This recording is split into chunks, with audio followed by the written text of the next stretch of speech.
Ladies and gents, welcome back. I'm Squitic, and today I want to talk about the biggest update coming to Old School RuneScape in 2024. Firstly though, the Defender of Varrock polls closed last week and everything passed. Giga Chad Torags will finally feel good to use. The Sulphur Blades, a new double hitting slash weapon, will be added as a drop from a new mystery Slayer creature.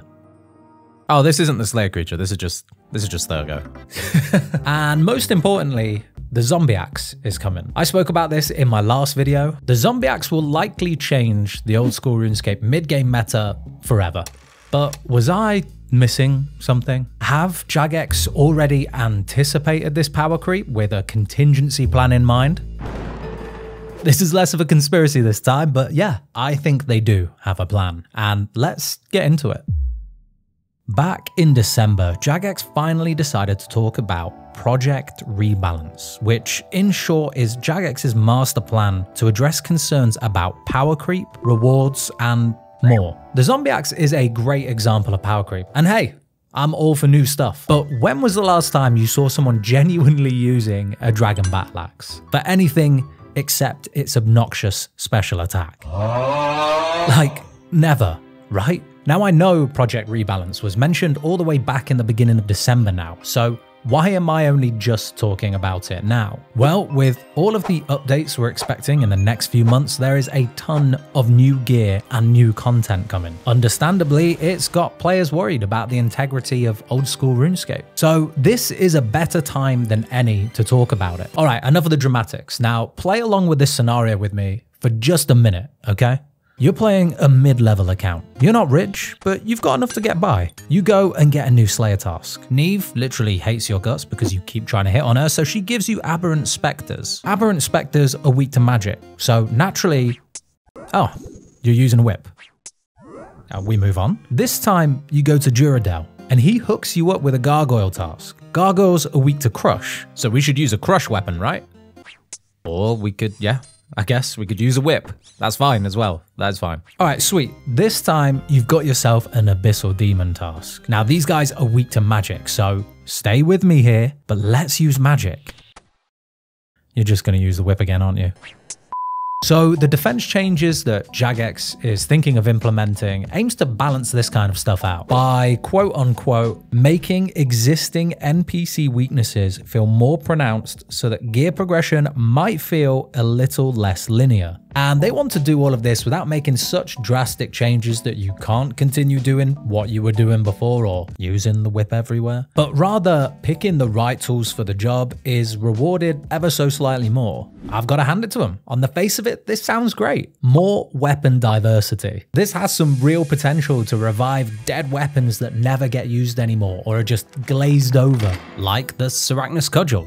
The Cudgel has the 5th highest crush bonus in the entire game. This thing is only 160k right now. Or if you're an Iron Man, the boss is pretty straightforward. Good luck with that 1 in 400 drop though, that's unfortunate. And remember those 50 or so leaf-bladed sword drops you got while trying to chase your leaf-bladed battle axe? Yeah, they might finally be a good interim stab weapon until you get your fang. I'm sure you guys can think of many more examples of long-forgotten mid-game weapons that are just swept under the rug, but hey, this looks like a really good change. And this looks great for melee, but what about ranged and mage? This is where it gets interesting. Jagex want to give ranged and mage their own attack types. So ranged would get like a light, medium, and heavy, ranging from thrown weapons like axes, knives, and darts, over to bows and arrows, and all the way up to ballista and crossbows. But wait, there's more. Elemental weaknesses for magic means that some monsters would be weaker to water and ice or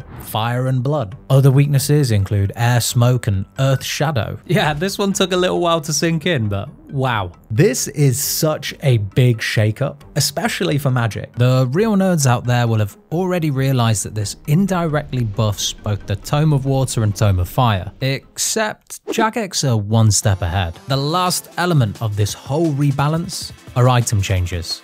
And let's be real about what these are, okay? Jagex call them adjustments, but we all know that's a corporate term for nerfs and buffs. So yeah, the Tome of Fire and Tome of Water are just two of the items that are going to be getting a nerf if these magic attack types come in. But the rest of the items getting buffs and nerfs are really going to make some waves in the old school RuneScape community, I'm sure. Another example that they've teased is a big nerf to the Occult Necklace. The necklace is a drop from Smoke Devils, unlocked at a pretty steep 93 Slayer, but it does have a huge 10% magic damage boost. That's more magic damage than an entire set of Ancestral Robes and is so overtuned that it had people picking Kandarin in the leagues, even though they really didn't want to pick that region. Nothing has been confirmed yet about how they plan to redistribute the magic damage from the Occult Necklace, but I don't think we have to look far to take a good guess. The Eternal Boots. For normal accounts, this is a cheap buy, but for Iron Men, oh boy, those poor Iron Men. Mage Training Arena, followed by getting 91 Slayer, and counting on a drop from Cerberus. These things are so painfully long to get to for a measly 8 magic attack bonus. I feel sorry for these guys. I really hope they get a share of the Occult Necklace's damage boost. Other big nerfs include both the Voidwaker and Ancient Godsword special attacks. So although the PK has got a nice couple of wilderness updates recently, this one is gonna hit pretty hard. On the other hand though, we might be seeing some buffs to items that are so incredibly rare that they might finally feel a little bit more rewarding to get. Now, you'd literally have to pay me to do the Nightmare boss. That's how much I dislike doing it. And the Inquisitor's Mace that drops here is meant to be the best in slot crush weapon, but you rarely see it being used. So it might see a buff to account for how rare it is, but also to increase its flexibility across a variety of content. The Soul Reaper's Axe is another example of this. Am I the only one that wanted to see the Soul Reaper Axe be like a high risk, high reward, like tactical nuke? You know, you're risking bringing yourself down to low HP, but after a certain amount of time, you are literally going to cut someone in half. Might just be me. And the one I'm most excited for, the Elder Maul. I love the Elder Maul, but only because it makes you run like this. Look at it go. Considering this has the same chance of dropping as a Twisted Bow, oh man, don't get me wrong, it has some real good potential in PvP as a KO weapon, but otherwise, you don't really see this being useful anywhere else. These are just some of the changes. I imagine there are going to be more. And guys, I'm just reading from the news post here, so I'm no more in the loop than any of you. I'll leave a link to that in the description if you fancy reading it. Clearly, these changes are absolutely huge, and I think Jagex are just as worried about making some of these changes as we are, the players, about the effects it might have on combat, the value of those nice expensive gear pieces that took us all so long to get, and the integrity of the whole game itself. Will it reduce the cost of more expensive items like the Voidwaker? Will it revive dead PVM options? Are we finally heading towards the era where the heavy ballista is best in slot?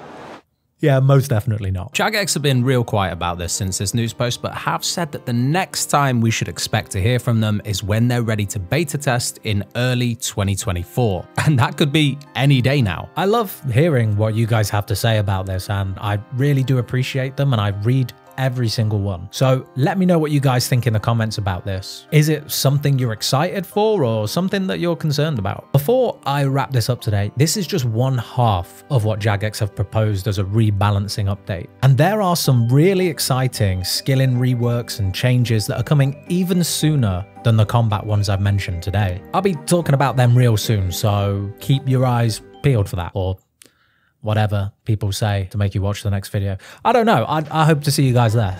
And until next time, guys, later.